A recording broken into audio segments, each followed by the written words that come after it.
এবং শিশির শুনেছেও ব্যাপার আসলে আমরা সরকারিভাবে আপনাদের এখান থেকে আজকে বিদায় নিতে হচ্ছে, কিন্তু এই বিদায় তো বিদায় নয়, এটা আপনাদের নতুন জীবনের আরেকটি সূচনা।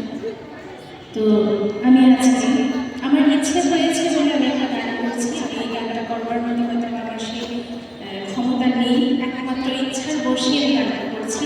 সুনীল চৌধুরীর লেখা একটি গান। তো এটা একটা প্রেক্ষাপটটা যদি আমি একটু বর্ণনা করি, এটা রামকৃষ্ণ আশ্রমের মহারাজজিকে সুনীল চৌধুরী জিজ্ঞাসা করেছিলেন যে আমাদের জীবনের উদ্দেশ্যটা কি। তখন উনি বলেছিলেন যে আত্মমোক্ষার্থম জগদ্ধিতায়। তো আমিও মনে করি আমাদের যে তিনজন শিক্ষিকা আজকে আমাদের এখান থেকে বিদায় নিয়ে যাচ্ছে, ওনাদের সারা জীবন এই আত্মমোক্ষার্থম জগদ্ধিতায় জন্যই কাজ করে গেছেন এবং ওনাদের একটি সুবর্ণ ছাপ আমাদের সবার মাঝে রেখে গেছে। তাই আমি আর কথা না বাড়িয়ে আমি চেষ্টা করছি, আপনারা ক্ষমা করবেন যদি কোথাও ভুল হয়ে থাকে।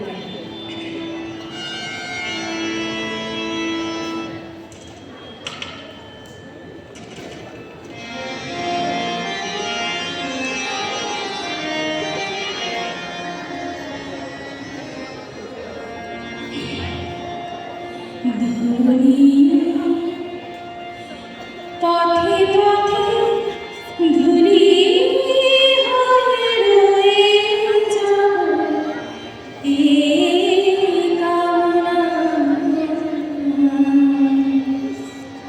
আর কিছু ধরুনি পথে পথে ধুলি হয়ে রয়ে যাব এই কামনা, আর কিছু আগামী পায়ে পায়ে আমি পৌঁছে যাব এই ঠিকানা, আর কিছু ভুলি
আপনাদের